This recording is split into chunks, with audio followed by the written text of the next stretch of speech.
Think of the most nerve-wracking part of a wedding, that long walk down the aisle with every eye fixed on you.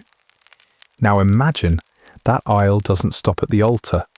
Imagine it leads directly to the bedroom, and all those eyes follow you inside to watch, because your life, your family's honour, and your entire future now depend on passing a single, public, and humiliating test, and you are not allowed to fail. Welcome, weary travellers, to Sleepy History. My name is Oliver, and I'll be your guide tonight. Here, we throw you directly into the most shocking stories of the past, then slowly transition into history's most boring realities. The perfect recipe to help you drift into your peaceful slumber. Before we begin tonight's chronicle of matrimonial misery, I want to thank this wonderful community for its support. For those who wish to return for our future journeys, subscribing is the easiest way to find your way back to Sleepy History. I'd love to hear from you, so drop a comment and let me know where in the world you're listening from and what time it is.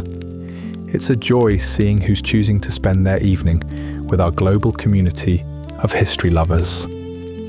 Now, please settle into your most comfortable position, adjust your pillows, pull up that blanket, and feel the weight of the day begin to melt away.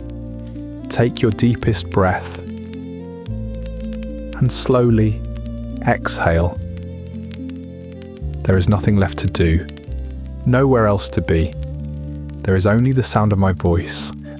Let it be your anchor as your eyelids grow heavy, allowing the modern world to fade away as we return to the year 1345.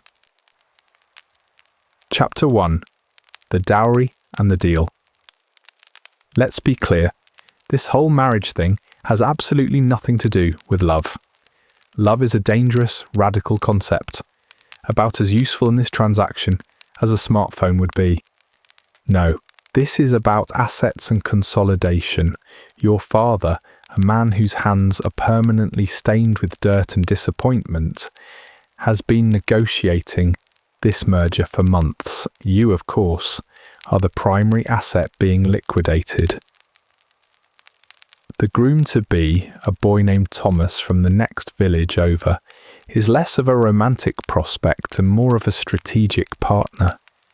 His family has 2 decent pigs and a small plot of land that doesn't flood quite as much as everyone else's. This makes him the medieval equivalent of a trust fund baby with a stock portfolio. The negotiations were not whispered sweet nothings under a moonlit sky. They were gruff, tense conversations held over lukewarm, slightly fermented ale.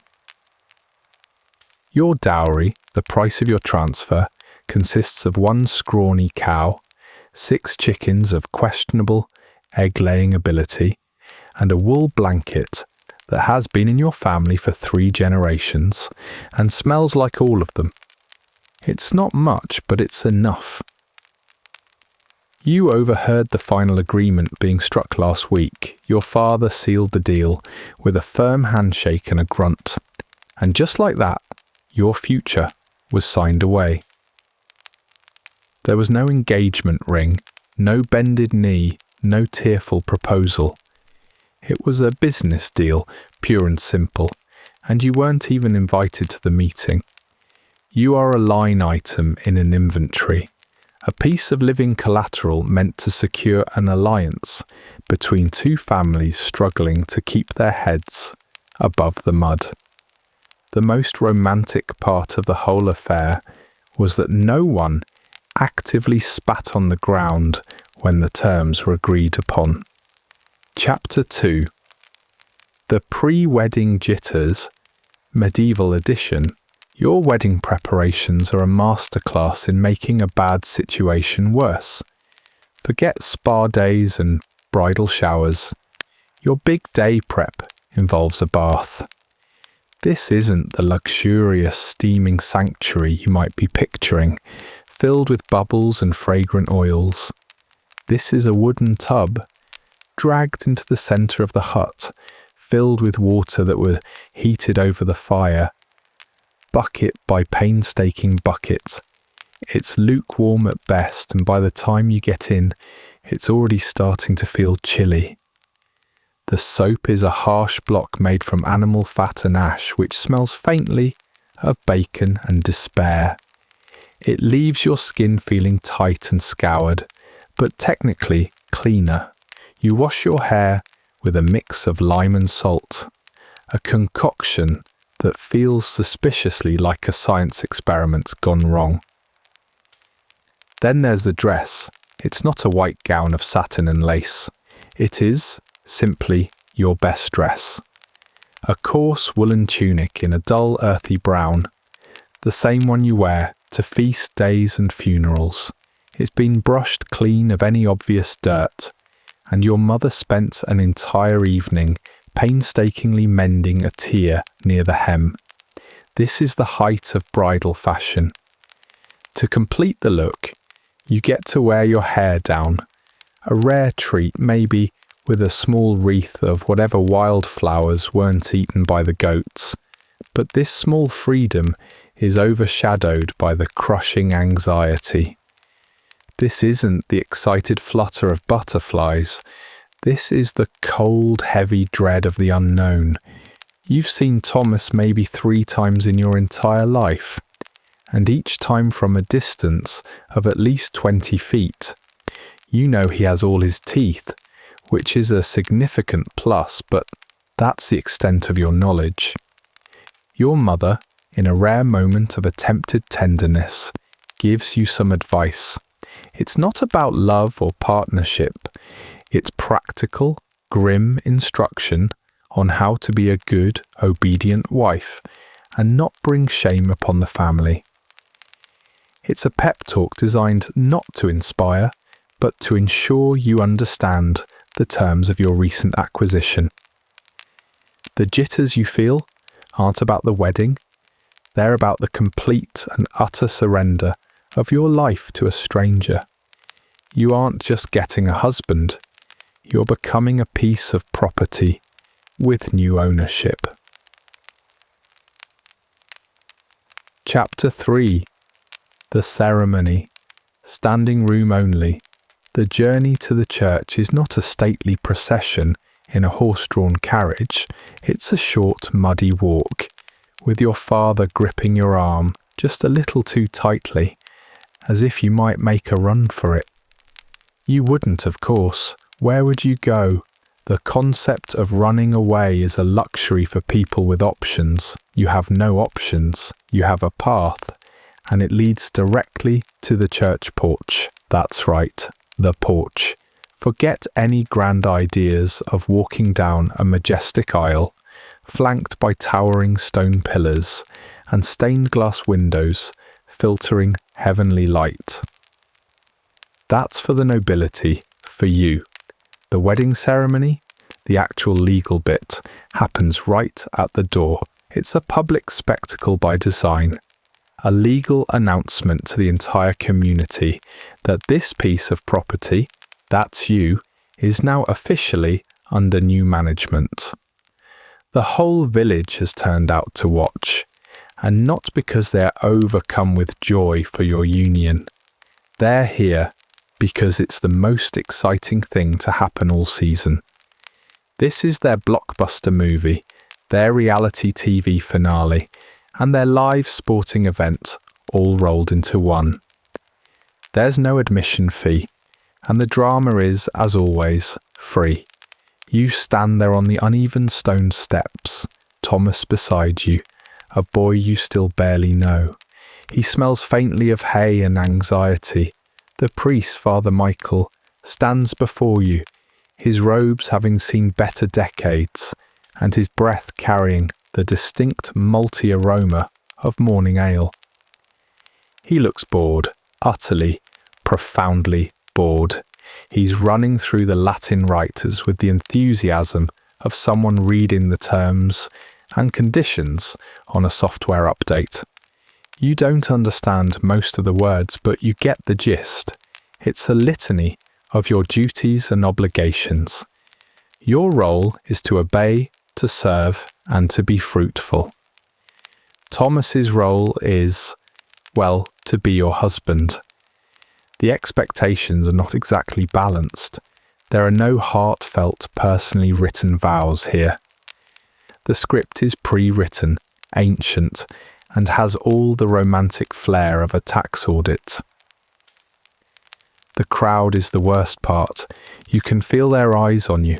100 tiny pinpricks of judgment. You can hear their whispered commentary, carried on the damp air. Old Agnes is probably assessing the quality of your wool tunic.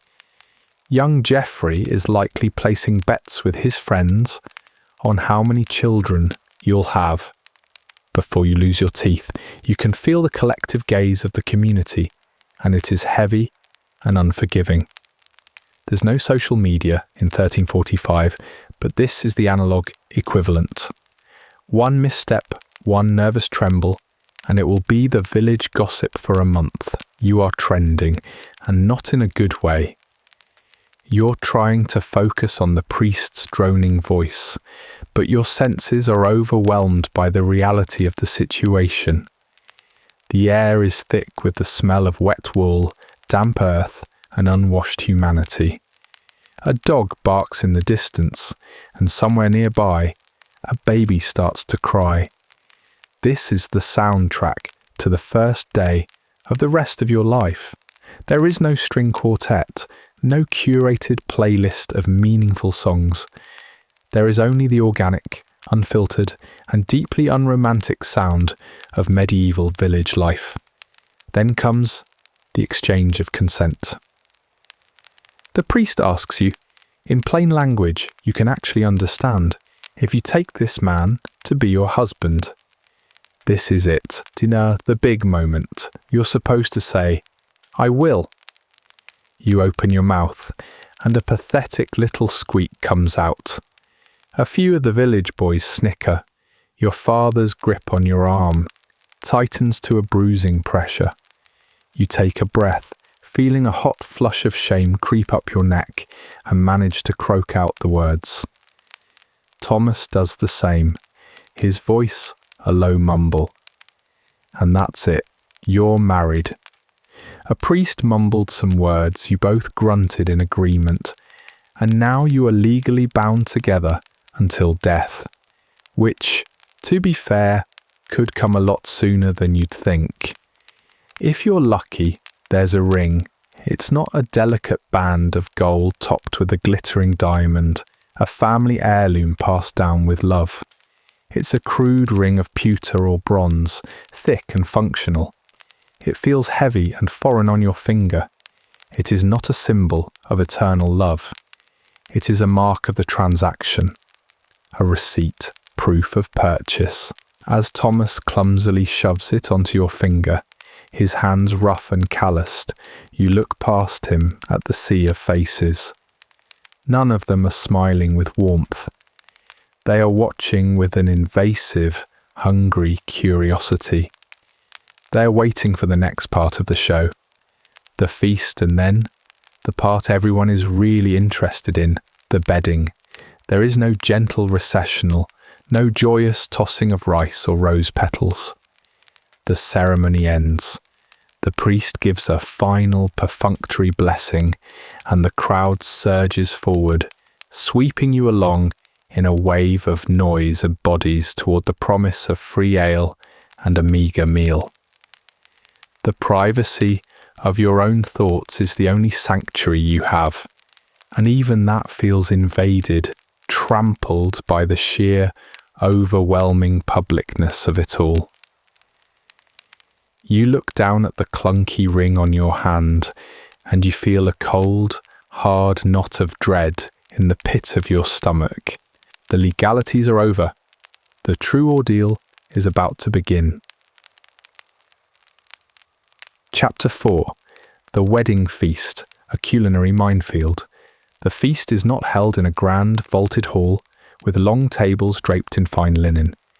It is an assembly of wooden planks laid over trestles, set up either in the open air, if the sky is mercifully clear, or crammed inside the largest of the village huts, which in this case belongs to your new father-in-law.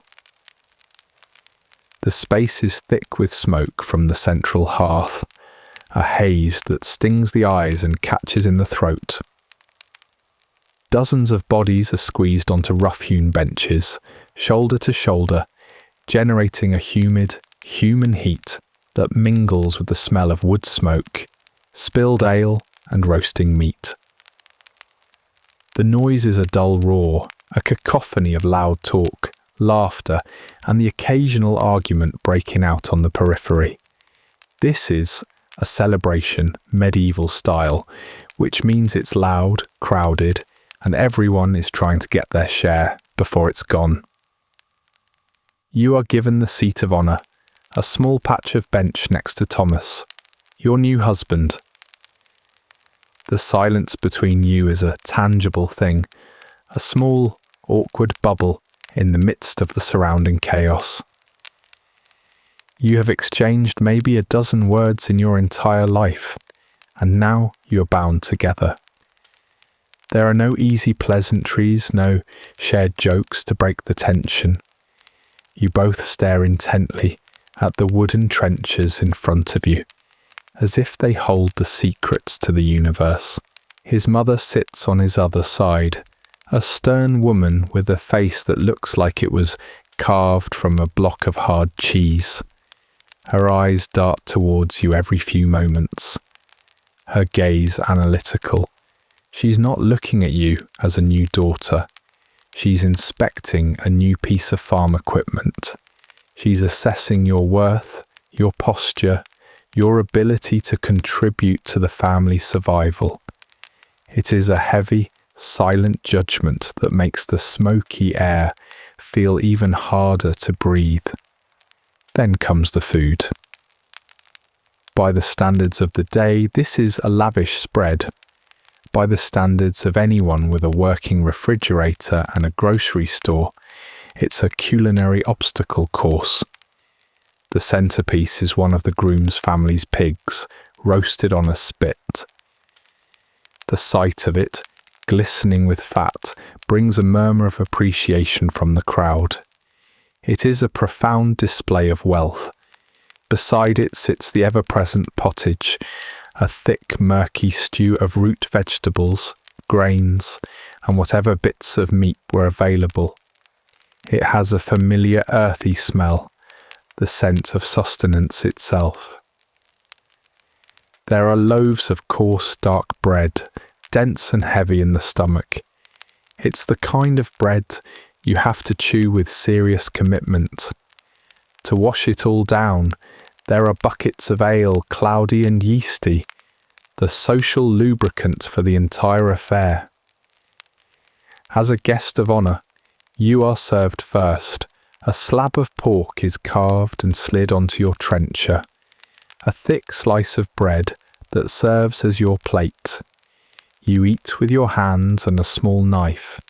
There are no forks, no napkins beyond your own sleeve.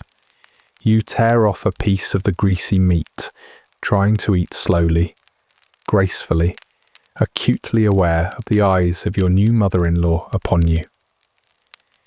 The meat is tough, and the bread is tougher. You chew and chew, the simple act of eating feeling like a performance. The ale is strong, and you sip it sparingly, feeling its warmth spread through your belly. Around you, the celebration is getting louder. The men are drinking deeply, their voices booming in the small space. Fiddles have appeared from somewhere, and a lopsided stomping tune begins, adding to the din. The pacing of the meal is slow, dictated by the rhythm of carving and serving. There is time to think, time to observe. The initial sharpness of your anxiety begins to dull, replaced by a strange sense of detachment. The witty commentator in your head, the one who usually has a sarcastic remark for every hardship, is growing quiet. The sheer, overwhelming reality of the scene is enough. There's little to joke about. There is only what is. You watch the faces in the smoky haze, flushed with ale and exertion. You see the open hunger with which people eat, the lack of pretense, the raw, unguarded reality of their lives. These are your people now. This is your family. This is your life. The thought doesn't land with a punchline. It lands with a quiet, heavy thud. You look at Thomas. He is talking to his father, their heads bent together. He still hasn't looked at you. Perhaps he is as terrified as you are. Perhaps he is also just a pawn in this game of survival. For a moment, the sharp edges of your fear soften into something else, something closer to a shared predicament. You are two strangers, bound by a contract neither of you wrote, about to embark on a life neither of you chose. As the feast wears on, and the afternoon light begins to fade outside the door of the hut, the noise of the party becomes a kind of white noise. The individual voices and shouts blur into a single, monotonous drone. The smoky air, the press of bodies, the endless lurching music, it all begins to fold into itself, a thick blanket of a sensory input that smothers thought. The dread is still there, waiting in the wings for the feast to end. But for now, it is muffled by the simple, wearying business of the celebration. The day has been long, and the night is coming. Chapter 5. The bedding ceremony. The neighbours are watching. The feast ends not with the polite announcement, but by a slow natural decay. The last of the roasted pork has been gnawed from the bone. The buckets of ale are finally empty, and the fire in the hearth has burned down to a heap of glowing red embers. The air, thick for hours with smoke and shouting, now seems to thin and cool. The fiddle player has long since given up, his instrument packed away. All that remains is the low murmur of tired voices and the heavy, sluggish movements of those still lingering. The celebration has exhausted itself. A new kind of energy begins to stir, a quiet, expectant tension that settles over the remaining crowd. It is time. Without a word, Thomas's mother rises from the bench. She is joined by two other older women from the village, their faces unreadable in the dim, flickering light. They walk toward you, their movements slow and deliberate. There is no gentleness in their approach. This is not an act of kindness. It is the beginning of a ritual, a procedure to be followed. One of the women takes your arm, her grip firm and cool. You are pulled to your feet. Across the room, you see Thomas being similarly flanked by his father and a handful of the older men. There is no eye contact, no shared glance of understanding. You are two separate figures in a formal procession, being led towards the next stage of the night. The crowd parts to let you through. A few of the men, their faces flushed and shiny with drink, call out coarse jokes and words of advice. The women shush them, but not with any real force. It is all part of the noise, part of the performance. You're led out of the main hut and into the cold night air.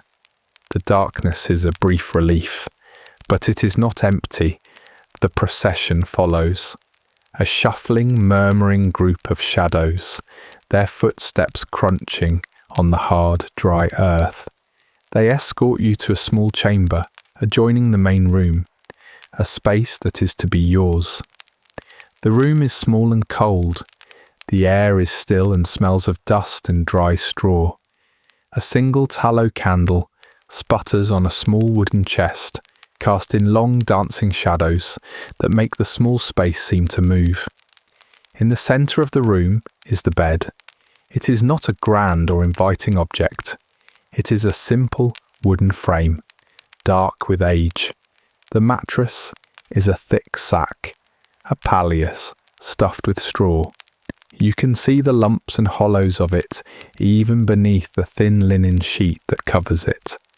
The straw rustles faintly with every small draught of air that slips through the cracks in the wattle and daub walls.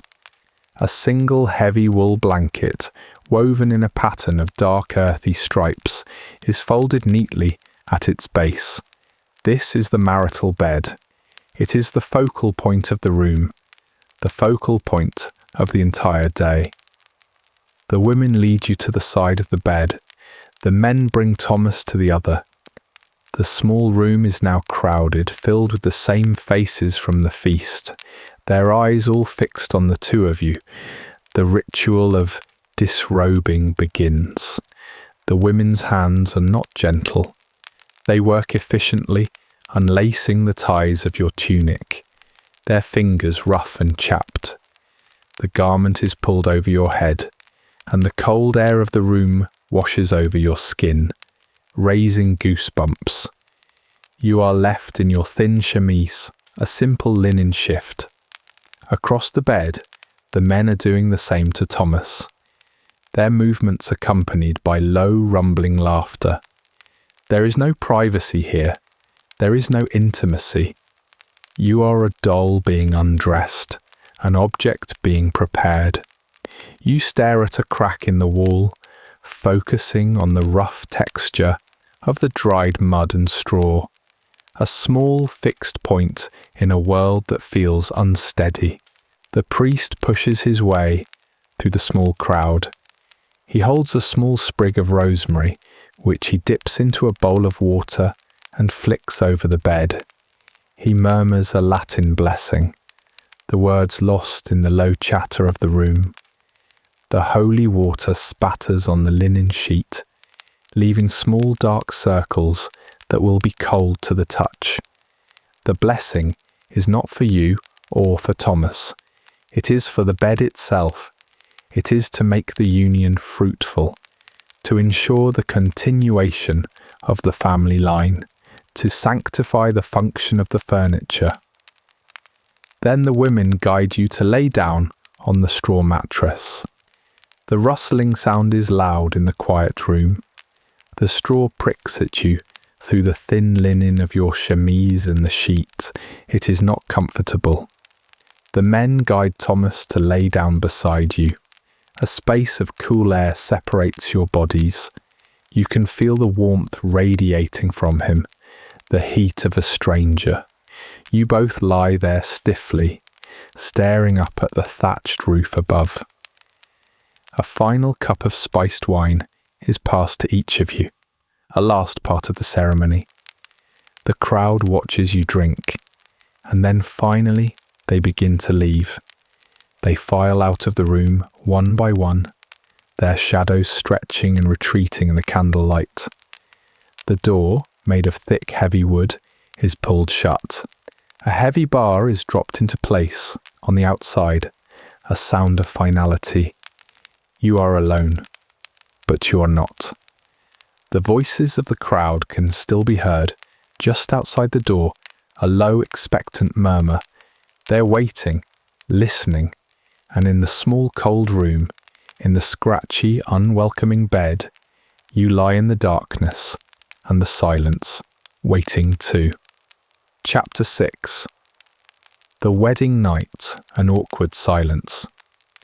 The sound of the heavy bar dropping into place on the other side of the door is a flat, wooden thud. And then there is silence. It is not a peaceful silence, not a quiet of comfort and repose. It is a heavy, thick silence that presses in on you, filling the small room and swallowing the last echoes of the wedding feast. The roar of the crowd is gone, replaced by the roar of your own blood in your ears. You can hear your own breathing, a small, uncertain rhythm in the vast quiet. You lie perfectly still on the straw-filled mattress, afraid that any movement will make a sound too loud for the stillness to bear. The rustle of the straw seems a violation, a declaration of presence in a room where you feel you should disappear. Beside you, you can hear Thomas breathing. It is a slow, steady sound, the quiet respiration of a stranger.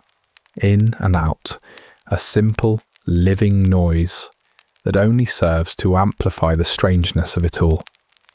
You are lying beside a person whose breathing is unfamiliar, whose presence is a new and unknown quantity in the dark. The silence stretches on, punctuated only by these small, human sounds and the occasional creak of the hut's wooden frame as it settles in the cold night air. The muffled voices outside the door have faded. The waiting crowd has either grown bored or has succumbed to the ale and stumbled home to their own beds. The performance, it seems, is over. The cold is a constant presence. The warmth from the feasting hall, the heat of the crowd, has vanished completely, leaving behind the deep, damp chill of the night.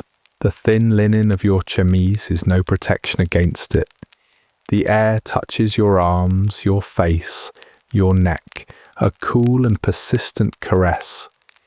You pull the heavy wool blanket higher, up to your chin, creating a small haven of warmth around your body.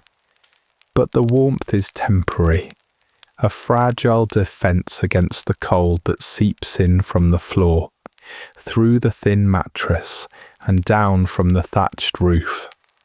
The wool of the blanket is rough against your skin, a scratchy, solid weight. Beneath you, the straw pokes and prods through the linen sheet, 100 tiny, insistent points against your back and legs. There is no softness here. There is only the rough wool, the prickly straw, and the persistent, seeping cold.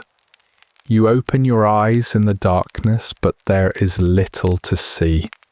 The darkness is not total, not absolute. A thin, pale sliver of moonlight finds its way through a crack in the wall, painting a faint silver line on the opposite side of the room. It illuminates nothing, reveals nothing. It is just a line of less darkness in the overwhelming dark. The single candle was extinguished by the last person to leave, its smoke a faint, waxy smell in the air.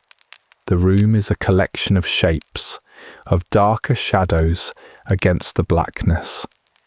The wooden chest in the corner is a solid, low rectangle. The stool beside it is a tangle of spidery legs. Your world has been reduced to these simple forms, these textures, these sounds, this cold. Time seems to slow down, to stretch and thin until it is meaningless. There is only the now, this long unending moment in the dark. You listen to the sound of Thomas's breathing, a rhythm that has become almost familiar now, in and out. Sometimes it hitches or deepens, and you wonder if he is asleep. You do not know. You do not move. You do not speak. There are no words to say, nothing that could fill the vast, awkward space between you. The night is a long, dark tunnel, and there is nothing to do but lie still and wait for the dawn. The cold remains. The darkness remains. The silence remains. The straw continues its scratchy protest with every small shift of your weight, a constant reminder of where you are. The heavy wool blanket is a weight upon you, a pressure that is almost comforting in its simple reality. The air is still and cold, and the night passes in a slow, silent, and unbroken procession of quiet moments, each one the same as the last. Chapter 7. The first morning.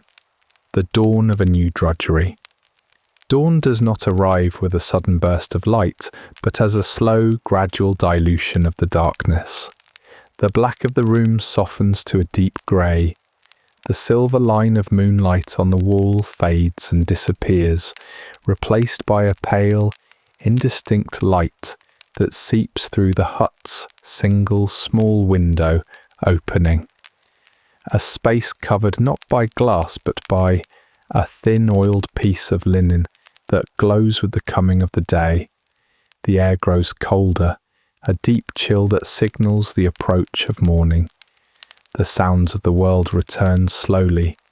A rooster crows, its call thin and distant, and then another answers, closer this time. The sounds are a signal. The long stillness of the night is over. Beside you, Thomas stirs. The straw of the mattress rustles loudly as he sits up, a dark shape in a growing grey light of the room. He does not speak to you. He simply rises from the bed, his bare feet making a soft, padding sound on the hard-packed earth of the floor.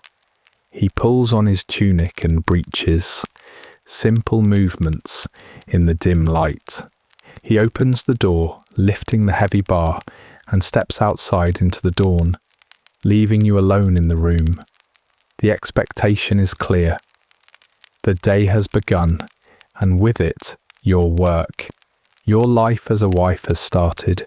You rise from the bed, the cold air a shock against your skin.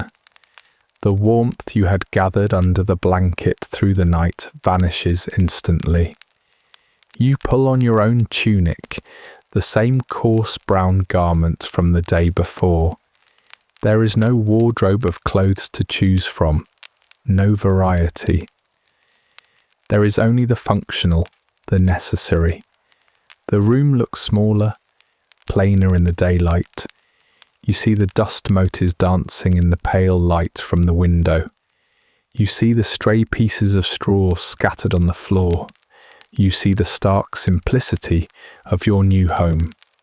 Your first duty is the fire. The embers in the main hut's central hearth are likely glowing faintly, buried under a layer of ash. It is your job to revive them. You move from the small chamber into the larger room. It is empty, quiet. The benches and trestle tables from the feast have been pushed against the walls. The floor is littered with debris from the celebration. You kneel at the hearth. The stones are cold. You carefully scrape away the ash, revealing the warm, red heart of the dying fire. You gently lay on some dried twigs and small pieces of kindling, blowing softly, carefully, coaxing the embers back to life. A small thin flame flickers, catches and begins to grow. This is your first task. It is a task you will repeat every single day for the rest of your life. The fire must not go out. The fire is the centre of the home. It provides warmth and it cooks the food. Its maintenance is now your unending responsibility. The small flame grows stronger, and you add larger pieces of wood, feeling the heat begin to push back against the morning chill. The day has truly begun. There is much to do. Chapter 8. The hierarchy of the hearth. The fire you kindled in the morning becomes the centre of your new world. The hearth is the heart of the home, but it is not your own. It belongs to Thomas's mother.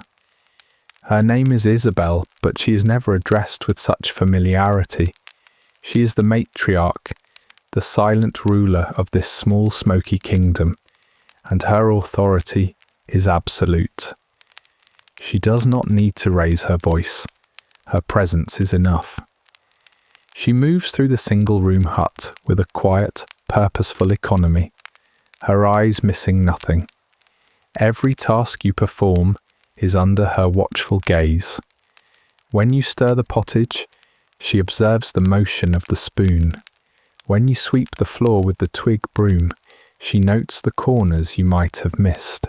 Her corrections are not spoken.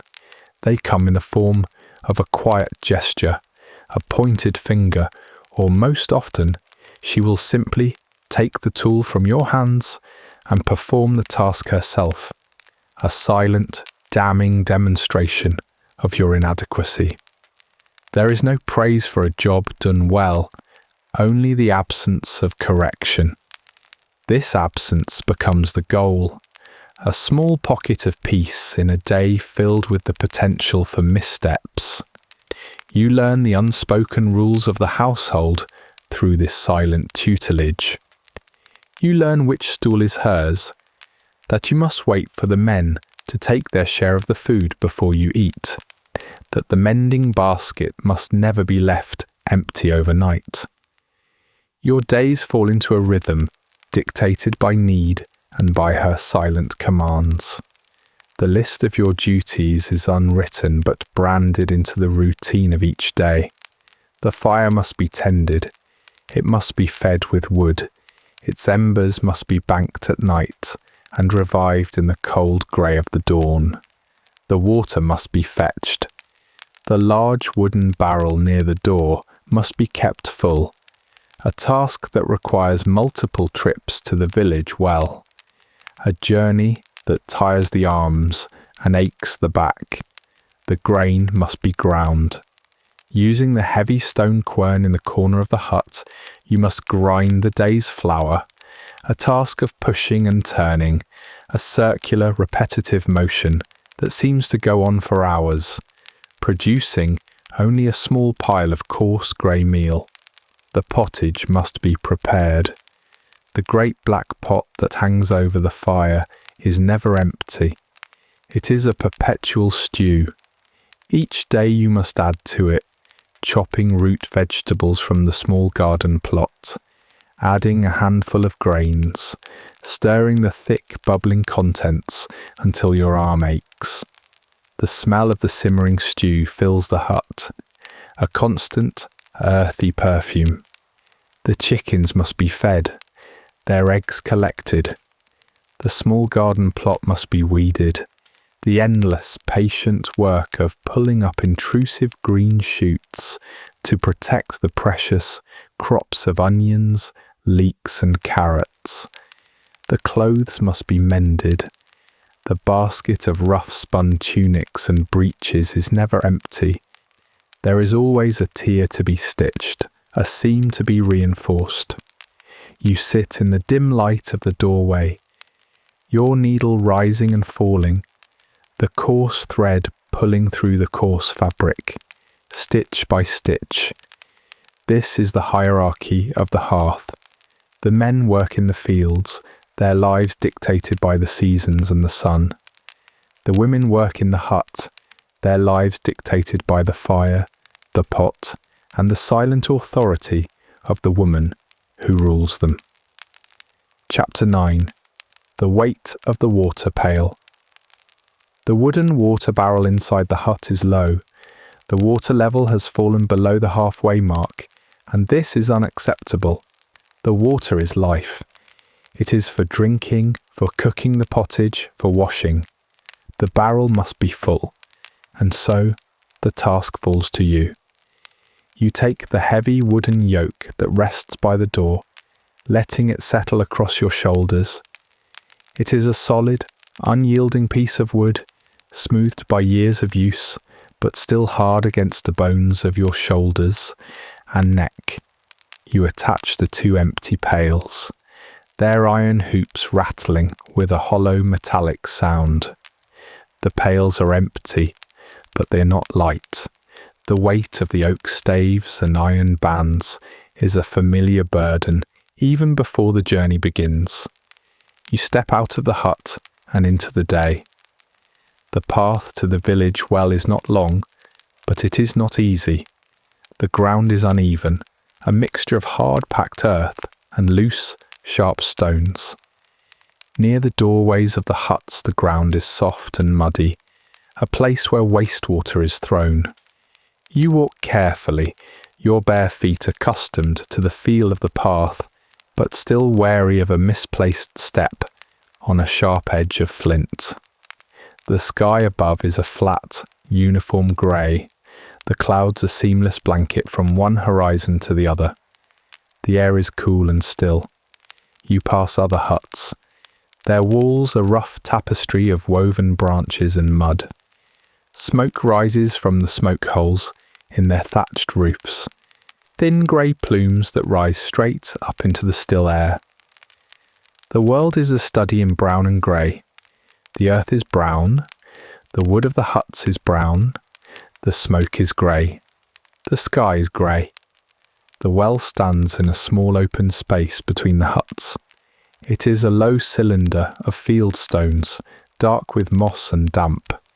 A wooden mechanism, simple and worn, sits atop it, holding a thick, bristly rope.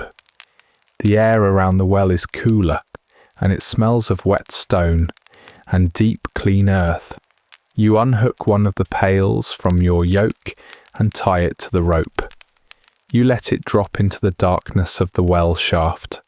It falls quickly, the rope whispering as it uncoils, ending with a distant, hollow splash that echoes up from the darkness. The sound is deep and cool. Now the work begins. You grip the rope. It is thick and rough, its texture abrasive against the skin of your hands. You pull, hand over hand, leaning your weight back. The bucket is heavy now, filled with water fighting against you. The rope grows slick with water as it comes up, making your grip more difficult. Your shoulders and back begin to burn with the effort. You pull and pull, a steady, rhythmic motion. Hand over hand, the rope coils at your feet, dark and wet. Finally, the bucket emerges from the darkness, dripping, glistening, full of clear, cold water. You wrestle it over the stone lip of the well and set it down. You unhook it and hook the second empty pail, and you repeat the process. The drop, the hollow splash, and the long, slow, arduous pull. Hand over hand, the muscles in your arms and back screaming in protest. The return journey is a different trial. The pails are full now, heavy with water, their weight pressing the wooden yoke deep into your shoulders. The ache is immediate, a dull burning pain that will only grow worse with each step. You start back toward the hut, your pace slow, your steps measured. Every small stone on the path is a potential hazard, a point of instability that could cause the water to slosh and spill. You must walk with your knees slightly bent, absorbing the shock of each footfall. The weight is immense. It feels as if it is trying to drive you down into the earth.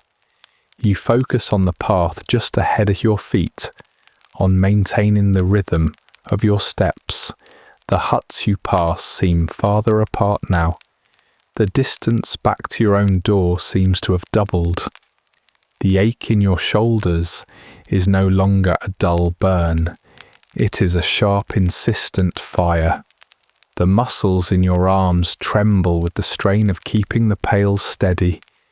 You can feel the cold water splash against your legs as you fail to keep the buckets perfectly still.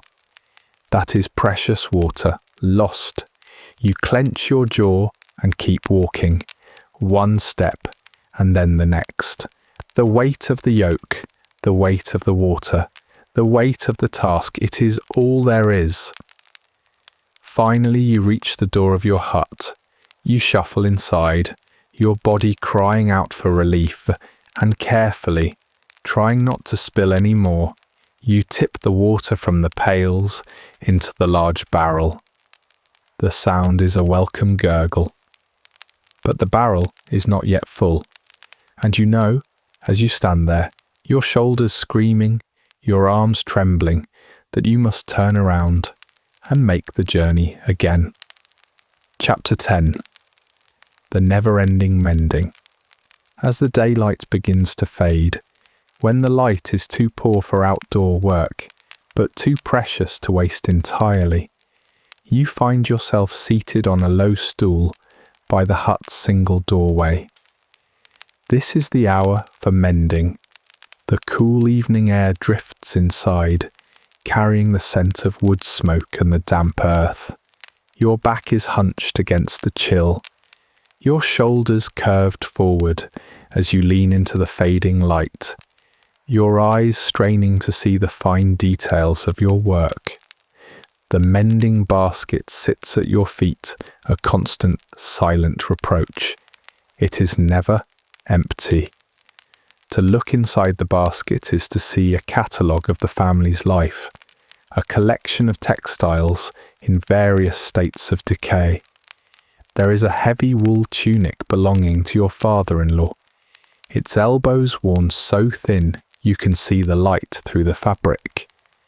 There is Thomas's linen chemise, a long tear down the side seam from where it caught on a branch. There are stockings made of coarse wool, the heels worn through to gaping holes. The fabric is all rough to the touch, woven from threads that are thick and uneven.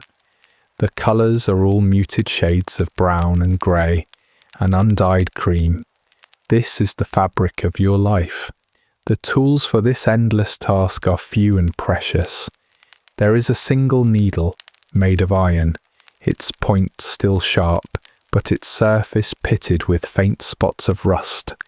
It is kept stuck in a small ball of hardened sheep's wool. There is the thread spun by your mother-in-law on her drop spindle, a coarse and lumpy thread that is far thicker than anything used in modern sewing. And there is a small, hard cake of beeswax, a vital tool for strengthening the thread and helping it pass more smoothly through the resistant fabric. You pick up the first garment, Thomas's chemise. You examine the long tier. You take a length of thread, pull it through the beeswax 2 or 3 times, and then begin the painstaking process of threading the needle. In the dim light, the eye of the needle is a tiny, elusive target. Your fingers are clumsy, the thread thick. You squint, bringing the needle close to your face, and after several attempts, the thread is through. You make a thick knot at the end. The work begins. Your needle pushes through the linen. It is not an easy motion. The fabric is dense and you must use the thumb and forefinger of your other hand to guide the needle's point and pull it through the other side. The stitch is simple and functional, a series of small tight loops that pull the 2 sides of the tear together. Stitch, pull the thread taut, push the needle through again. Stitch, pull. The motion is small, repetitive, hypnotic. Your world shrinks to the tiny space around the needle's point, to the feel of the rough linen and the coarse thread. The only sound is the faint scrape of the thread as it's pulled through the cloth, and the sound of your own quiet breathing. Your eyes begin to ache from the strain. The muscles in your neck and shoulders grow tight and sore from your hunched posture. But the work continues. Stitch, pull, stitch, pull. You finish the long seam.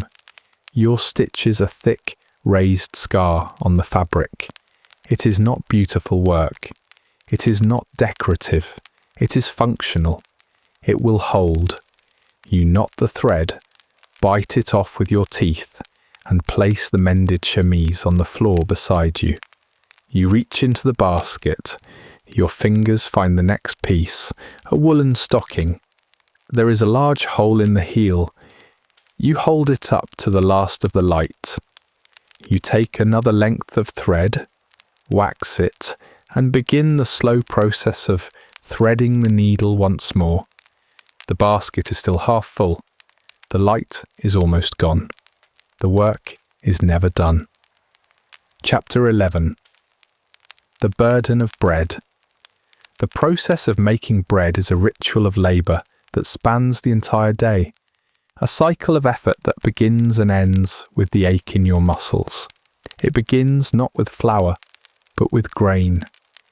In the corner of the hut rests the quern, a rotary hand mill made of two heavy circular stones. The bottom stone is fixed with a slight dip in its centre. The top stone is heavier, with a hole in the middle to feed the grain and a wooden handle sticking out from its side. This is your oven, your mixer, and your penance all in one. You pour a measure of hard, dry kernels of wheat and rye into the central hole. You grip the wooden handle, and you begin to push. The top stone is immensely heavy, and it takes the strength of your arms, your shoulders, and your back to make it turn. The sound fills the hut. It is a grating, scraping, rhythmic roar. Scrape, turn, scrape, turn. The stone grinds against the grain. The grain grinds against the stone below. It is a sound that requires no thought. A sound you could get lost in. Scrape, turn, dust begins to rise. A fine grey powder that coats your hands and arms, that you breathe into your lungs. You push and you turn. Your body falls into the rhythm of the work. Your muscles warm. Then they begin to burn. An ache settles deep in your shoulders. A familiar fire. You lean your weight into the handle, using your whole body to force the stone to make its endless circle. And slowly, so slowly, a coarse greyish flour begins to spill from between the two stones, piling up on the clean cloth you laid out beneath. It is nothing like the fine white powder of a modern age. It is gritty, flecked with bran, full of the effort that went into its creation. For what feels like hours, the only reality is the weight of the stone, the scraping sound, and the slow, steady accumulation of flour. Scrape, turn, until finally the grain is gone, and a small mound of meal is all you have to show for the Herculean effort. The next stage is the mixing. You carry the flour to the wooden trough, a long hollowed-out log that serves as the mixing bowl. You pour it in, the grey dust rising in a cloud. You add water from the pail you filled this morning, a measure of salt, and the most important ingredient, a grey, rubbery lump of dough saved from the last baking. This is the leaven, the starter, the living thing that will give the bread its life. You plunge your hands into the mixture. It is a wet, sticky, lumpy mass. And now you knead. You push the heels of your hands into the dough, forcing it away from you. Then you fold it over, turn it, and push again.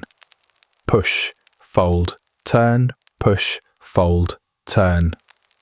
The rhythm is different from the grinding, but just as demanding. The dough sticks to your hands, to the trough. It is a resistant, stubborn thing, but you work it over and over, your wrists and forearms beginning to ache with the repetitive strain. Push, fold, turn. Slowly, the dough begins to change. It becomes smoother, more elastic, less sticky. It starts to feel alive under your hands. You continue long past the point of soreness until the dough is a single, smooth, resilient ball. You cover the trough with a cloth and move it close to the hearth, to the gentle, radiant warmth of the fire. And you wait. For hours you wait. The dough rests, and the life within it, the wild yeast, begins to work. It eats the sugars in the flour and breathes, creating tiny bubbles that make the dough slowly, imperceptibly expand. There is nothing to do but let time and warmth do their work. Finally, when the dough has doubled in size, it is time to bake. There is no oven with temperature controls. There is only the fire.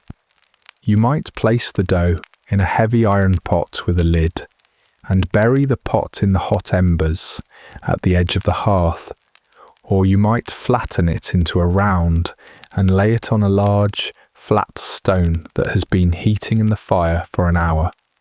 You place the loaf on the hot stone, its surface searing with a faint hiss, and again you wait. The hut fills with the smell of baking bread, a rich, warm, comforting smell that is the scent of survival itself. It is the only reward for the day's long labour. When the crust is dark and hard, you pull the loaf from the fire. It is heavy, dense and solid. You tap the bottom, and it sounds hollow. It is done. This single loaf, the product of a full day of grinding, mixing, kneading and waiting, will feed the family for a day or two, and when it is gone, you'll take your place at the quern stone once more, and the burden of bread will begin again. Chapter 12. A Sunday's Reprieve, and the work that remains. Sunday arrives with a different kind of quiet. The usual sounds of the village are muted. The blacksmith's hammer is silent. The woodcutter's axe does not ring out from the nearby forest. The air itself feels stiller, heavier, with a sense of enforced repose. This is the Lord's Day, a day of rest mandated by God and the priest. But rest, you are learning, is a concept, not a reality. The ache in your back from the week's labours does not know it is Sunday. The gnawing emptiness in your belly does not cease for a day. The morning is marked by the walk to church. You walk the same muddy path as you did on your wedding day, but the mood is different. There is no spectacle, no crowd of onlookers. It is just the slow, quiet procession of the villagers, all dressed in their same monotonous earthy-toned clothes. You file into the small stone church, the air inside cool and damp, smelling of old stone, beeswax, and the faint, sweet scent of incense. You do not understand the priest's words, a droning musical Latin that rises and falls in the stillness. The service is a series of physical motions you have known since childhood. You stand, you kneel on the cold stone floor, the hardness pressing into your knees. You sit on a rough wooden bench. The priest's voice is a monotonous sound, a backdrop to your own thoughts, which are of the work that waits for you back at the hut. You watch the light filter through the single, high window, illuminating the dust motes dancing in the air. The service ends, and you file back out into the daylight, the brief, formal obligation complete. The afternoon is not for leisure. It is for the work that cannot be done during the week. Rest is simply a change of labour. The list of Sunday tasks is long and varied, a collection of chores essential for the maintenance of your small existence. The small pen where the chickens are kept must be mucked out. You take a wooden shovel and scrape the floor, lifting the heavy mixture of soiled straw and droppings. The smell is pungent and acrid. You haul it, load by heavy load, to the compost heap, your back and arms complaining with every step. The tools must be cared for. The iron heads of the hose are cleaned of dried mud, the wooden handles checked for splinters. The kitchen knives are sharpened, a slow, repetitive scrape of the metal blade against a wetted whetstone. Scrape, return, scrape, return. A rhythmic, meditative sound that is the sound of prudent maintenance. The bedding must be aired. You and your mother-in-law drag the heavy, straw-filled palliaces out of the hut and into the open air. You beat them with long, smooth sticks. With each thwack, a cloud of dust erupts, a grey puff of dry straw, dirt and human life. You beat them over and over until the dust clouds lessen and the straw inside is loosened and freshened. The heavy wool blankets are shaken out, a vigorous two-person job that sends ripples through the fabric. Any surplus food must be prepared for storage. If there are extra vegetables, they are chopped and laid out to dry. If there is extra milk, it is churned into butter or set to make cheese. Nothing can be wasted. Every scrap of sustenance is precious, a bulwark against the hunger of the coming seasons. By the time the sun begins to set, your body is just as tired as it is on any other day. The reprieve of Sunday is an illusion. It is merely a different list of chores, a different set of aching muscles. You sit by the fire, eating the familiar meal of pottage and dark bread, and you know that tomorrow, the cycle of the week, the true labour, will begin all over again. Chapter 13. The Agony of the Teeth. It begins as a quiet whisper of a feeling, a low, dull throb in a back molar. It is not a sharp pain, not yet. It is just a presence, a subtle awareness that one part of your body is not quite right. You notice it when you chew on a tougher piece of bread, a faint, deep ache that makes you switch to the other side of your mouth. At night, in the silence of the hut, with the fire banked and the breathing of your husband and his family, a soft rhythm in the darkness, you can feel it more clearly. It is a slow, rhythmic pulse that seems to match the beat of your own heart. A deep internal metronome counting out a measure of discomfort. You press your tongue against the tooth, exploring its edges. It feels no different from its neighbours, yet it holds this secret ache. You hope it'll go away. Sometimes these things do. A pain can arrive for a day or two, and then vanish as mysteriously as it came. You cling to that hope, a small flickering light in the growing awareness of the discomfort. But it does not go away. Over the course of days that stretch into a week, the dull throb solidifies. It grows from a whisper to a low, constant murmur. It becomes a steady, persistent ache, a new baseline for your existence. It is a constant companion, a low-level hum of misery that sits beneath every other sensation, colouring every moment of your day. The world once neutral is now a minefield of potential pain. The act of eating, once a simple necessity, becomes a cautious, strategic negotiation. The hard crust of the dark bread, once a satisfying challenge, is now a source of dread. You learn to nibble at it with your front teeth, breaking off small manageable pieces that you can swallow with minimal chewing.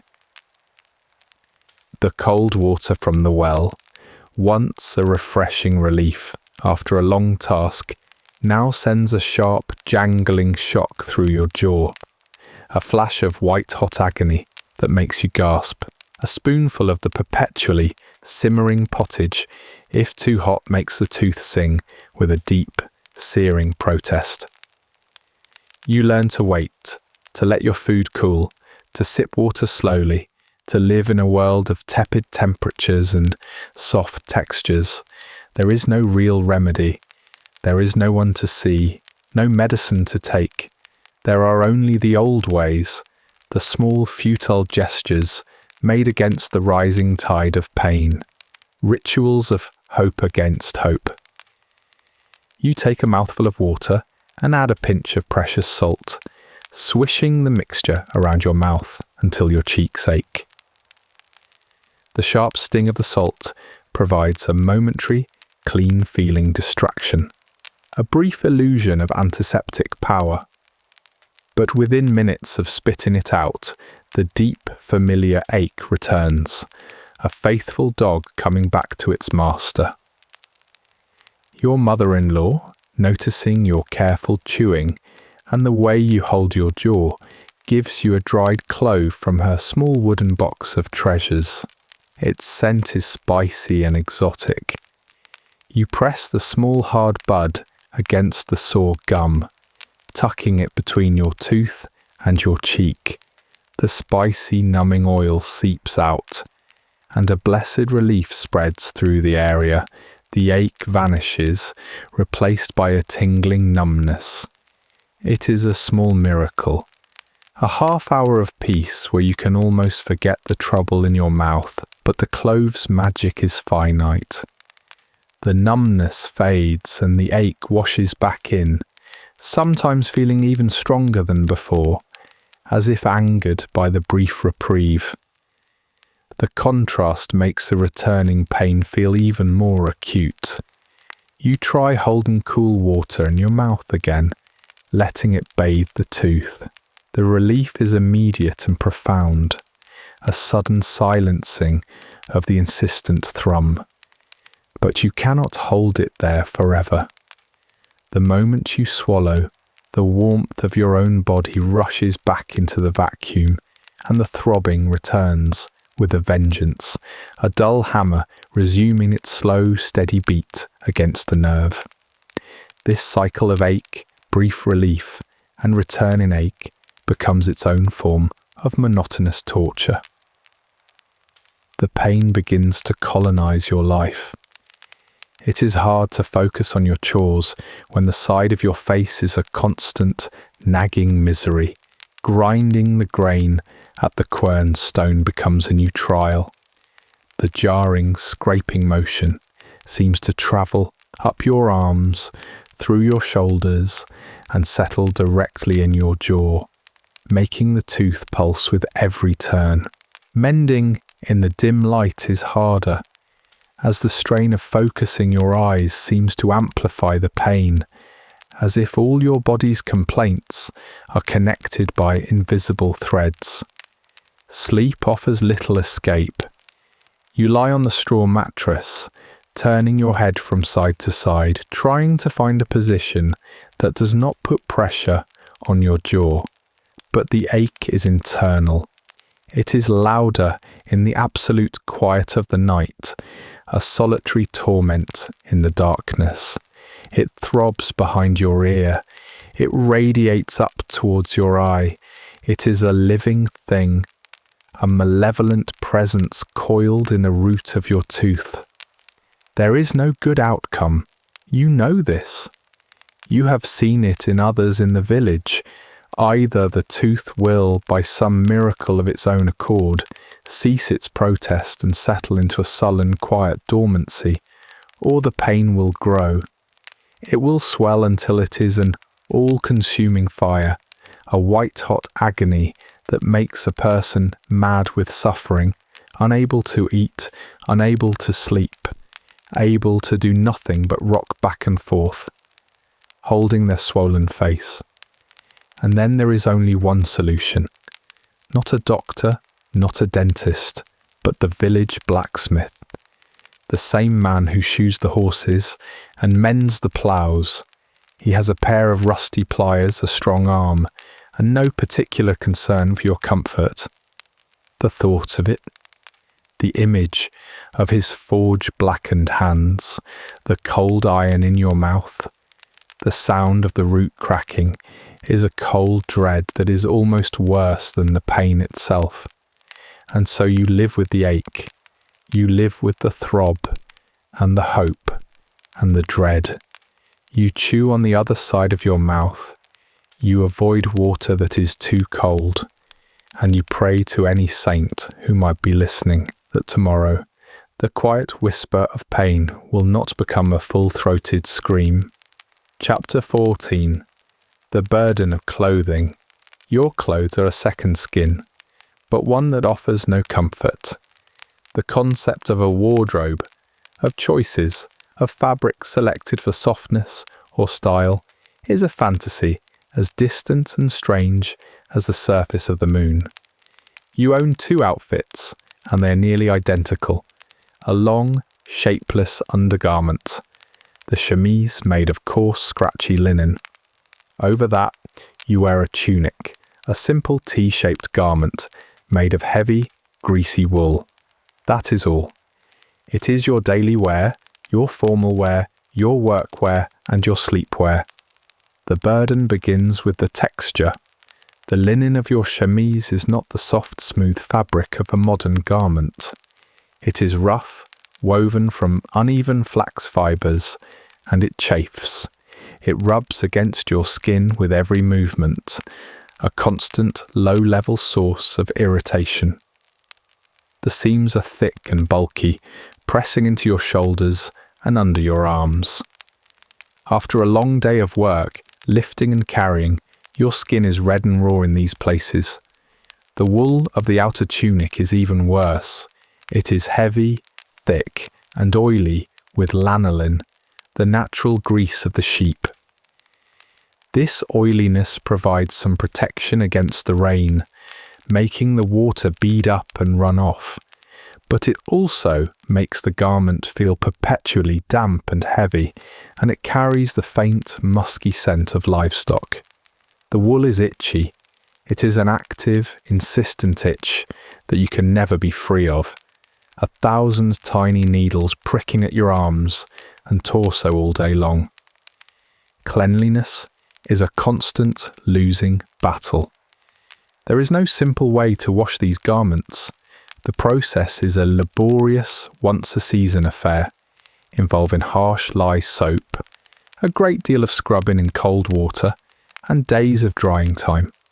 For everyday soilure, you can only scrape off dried mud or sponge away a spill. The clothes are never truly clean. They carry the smells of your life, the wood smoke from the hearth, the sweat from your labour, the scent of the pottage you cook, the damp earth, the animals. You live in a small persistent cloud of your own accumulated history. The clothes are a poor shield against the elements. In the summer, the heavy wool tunic is a sweltering prison. It traps heat and sweat, leaving you feeling perpetually damp and overheated. The fabric clings to your skin, growing heavier with perspiration as the day wears on. In the winter, the same tunic is a weak defence against the biting cold. The wind cuts through the loose weave, and the damp chill of the air seems to settle right into the fabric, holding the cold against your body. Being wet in winter is a dangerous thing, and your clothes, once soaked by a sudden downpour, can take days to fully dry by the meagre heat of the fire, leaving you in a state of constant, miserable dampness. The shape of the clothing is purely functional, with no regard for the body within. There is no tailoring, no fit. Your tunic is a sack with holes for your head and arms. It restricts movement, the narrow sleeves binding at the elbow and shoulder when you reach or lift. A rope or a leather belt tied around your waist is the only thing that gives it any form, and this only serves to make the fabric bunch and chafe in new and interesting ways. The mending is a task without end. The coarse fabric is durable, but it is not immortal. It wears thin at the elbows and knees, seams unravel. The rough and tumble of daily life creates a steady supply of new rips, tears and holes. Every evening, in the fading light, you sit with your needle and your rough thread, patching the patches, darning the holes, reinforcing the seams. The clothes become a map of their own survival, covered in a web of clumsy, visible repairs. A hole in your shoe is a disaster. A tear in your tunic is a crisis that must be addressed immediately, lest it grow and render the garment useless.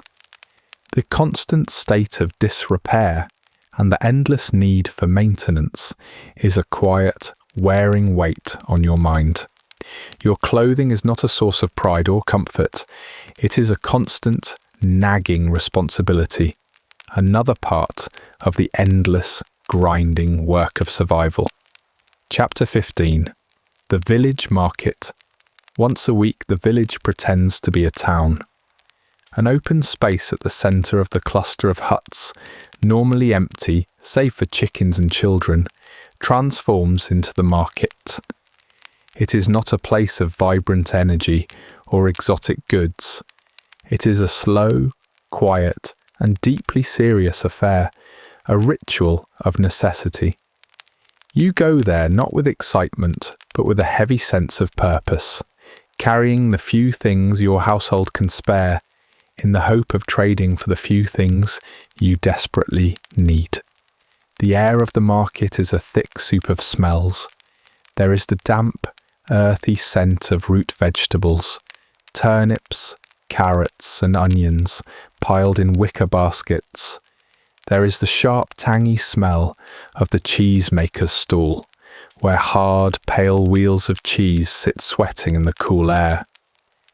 The overwhelming scent, however, is that of people and animals, of damp wool and unwashed bodies all mingling with the smell of wet earth underfoot. The sounds are just as muted. There is no loud shouting of prices, no cheerful banter. There is only the low, murmuring hum of conversation, the quiet, tense back and forth of barter. You walk through the small collection of stalls, each one a simple wooden plank laid over 2 barrels. The variety is pitiful. One farmer has a basket of eggs, precious and fragile. Another has a few scrawny chickens, clucking nervously in a wooden cage. The weaver has a small selection of coarsely woven woolen cloth, the same dull earthy colours you see everywhere. You approach a stall belonging to a woman from a neighbouring village. She has laid out a dozen small hard salt cakes, looking like grey stones. Salt is a treasure, essential for preserving meat and flavouring the monotonous pottage.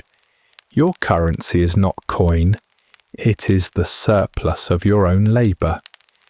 In your basket you have a small wheel of hard cheese that your mother-in-law made last week, and a handful of dried herbs from your garden. You want to trade for salt. The negotiation begins. It is a silent, careful dance. You touch one of the salt cakes, indicating your interest. The woman looks at your basket, at the cheese. She shakes her head slowly. She points to the cheese, then holds up 2 fingers. She wants more. You shake your head. You offer the cheese and the bunch of herbs. She considers this, her face a mask of careful calculation. She picks up the cheese, weighs it in her hand. She sniffs your herbs. After a long silent moment, she nods once. The deal is struck. You trade your cheese and herbs for 1 small precious cake of salt. The entire transaction has taken 5 minutes, and fewer than 10 words were spoken. You continue your slow circuit of the market. The faces are all familiar. You see your neighbours engaged in similar silent negotiations. There is no browse, no idle shopping.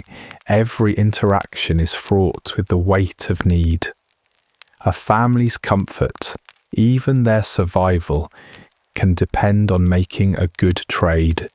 You see a man trading a well-made wooden spoon for a small bag of rye flour.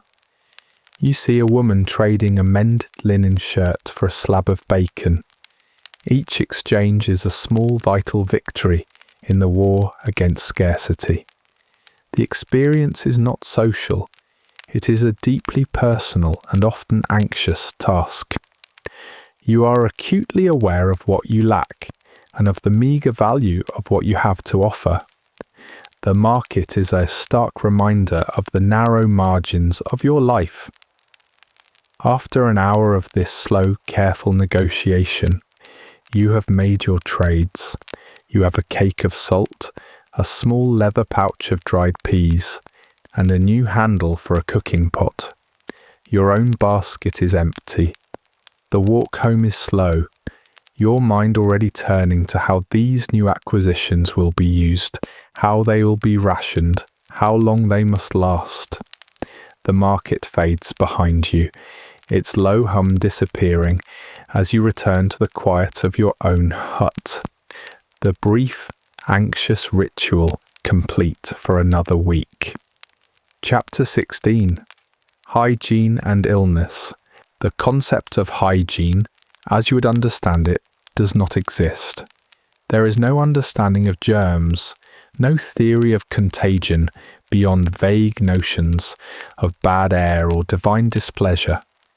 Life is a constant, intimate negotiation with dirt, grime, and waste. The floor of the hut is hard-packed earth, a surface that can be swept but never truly cleaned. Spills and scraps are simply absorbed into the ground, adding to the rich, layered scent of the home. Your own body is a landscape of similar neglect. Baths are a rare, seasonal luxury, not a daily ritual. More often, cleaning is a quick, functional splash of cold water on the hands and face from a wooden basin. You are perpetually covered in a fine layer of grime, a mixture of dust from the fields, soot from the fire, and the sweat of your own labour. Illness, when it comes, is a terrifying and mysterious visitor. It is not seen as a biological process, but as an imbalance, a punishment, or a malign influence. The first line of defence is not medicine, but prayer and folk remedies. Your mother-in-law keeps a small pouch of dried herbs, each with a specific traditional purpose. A poultice of yarrow might be applied to a wound to stop bleeding. A tea made from chamomile might be given for a fever. These remedies are applied with a heavy dose of hope, a ritual against the encroaching darkness. There is no knowledge of why they sometimes seem to work, and why they so often fail. A simple cut from a knife or a sharp stone is not a minor inconvenience, it is a potential death sentence. You clean the wound not with antiseptic, but with water from the same barrel used for cooking, and perhaps a dab of honey, or a poultice of chewed herbs. You bind it with a strip of linen that is clean, but not sterile. Then you wait. You watch for the signs you've seen in others, the angry red heat that spreads from the wound, the swelling, the foul-smelling pus. If this happens, you know that the blood poisoning, as it is called, has begun. There is no cure for this. There is only the slow, inevitable progression of the fever, the delirium, and the end. Every minor injury carries with it this weight of mortal fear. Common sicknesses sweep through the village with alarming speed. A cough, a flux of the bowels, a fever. These things are a constant presence. Living in such close quarters, sharing utensils, drinking from the same cup, ensures that when one person falls ill, others will surely follow. A simple cough can deepen over days, settling in the chest until it becomes a rattling, breathless struggle for air. There is little to be done but to keep the person warm, to offer sips of water or weak herbal tea, and to wait for the fever to break. The line between a passing sickness and a fatal one is terrifyingly thin. The village has a collective memory of the true plagues, the great pestilences that can arrive without warning and empty half the huts in a single season. The fear of such an event is a constant, low-level hum in the background of life. An unfamiliar sickness, a rash that no one has seen before, a fever that burns too hot, too quickly. These things send a ripple of panic through the community. The response is to bar the doors, to avoid your neighbours, to trust no one. The sick are often left to fend for themselves, their families isolating them out of a primal, desperate fear of contagion. There is no public health, only public fear. Sickness is not a shared burden to be managed by a community. It is a private terror to be endured alone. Your own health is a fragile gift, a temporary state of grace that you know with absolute certainty can be snatched away at any moment by a rusty nail, a neighbour's cough, or a sip of tainted water. Chapter 17. The Passing of the Seasons.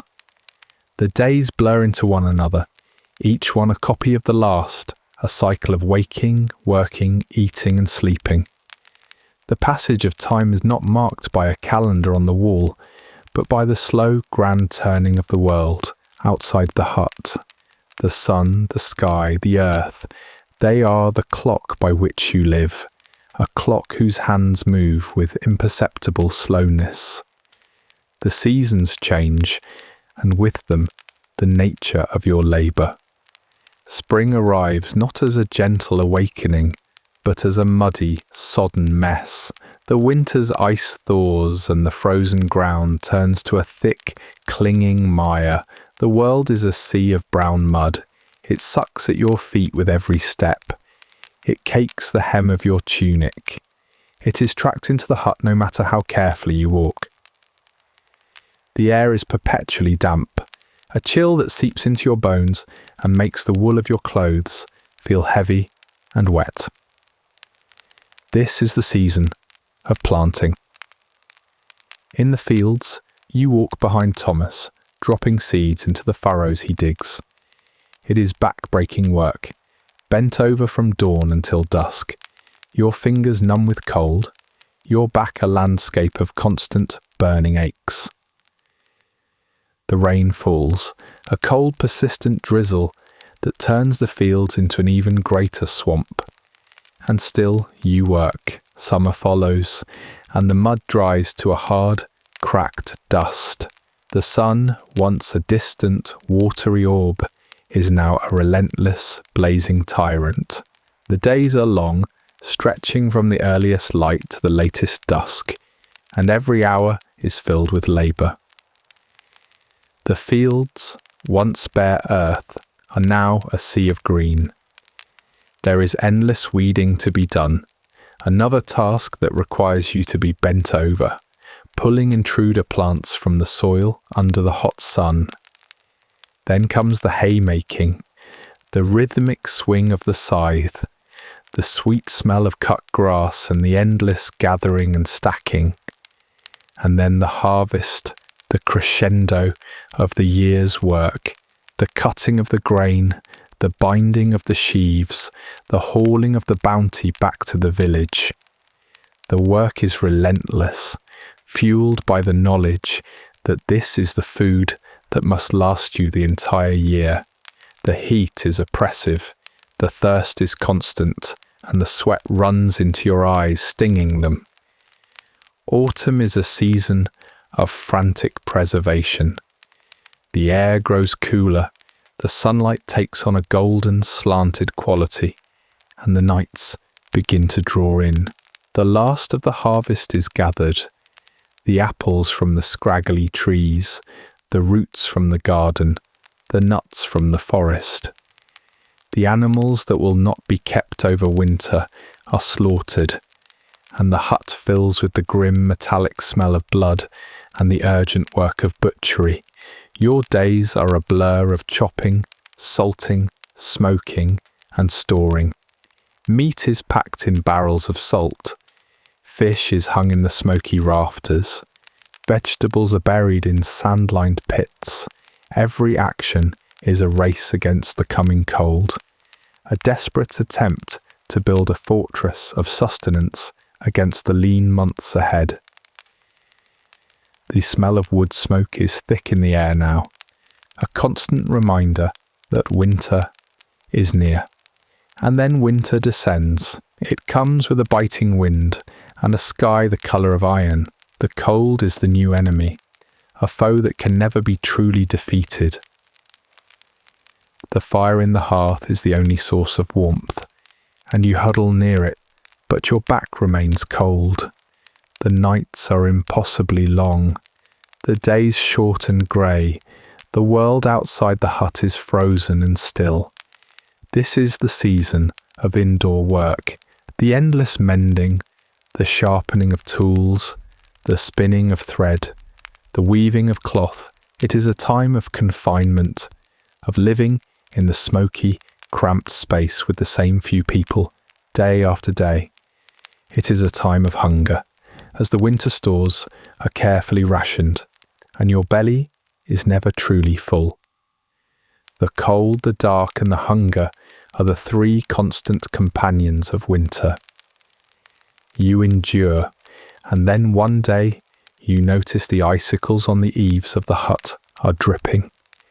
You see the first tiny green shoots of crocuses poking through the frozen earth. You feel the sun on your face, and it has a faint, forgotten warmth. The iron grip of winter is loosening. The thaw is beginning. The ground will soon turn to mud again. The planting will begin again. The days will lengthen again. The great wheel of the year has completed another turn, and you're still here, ready to begin the cycle once more. The days will pass, the weeks will pass, the seasons will turn, and the work will never be done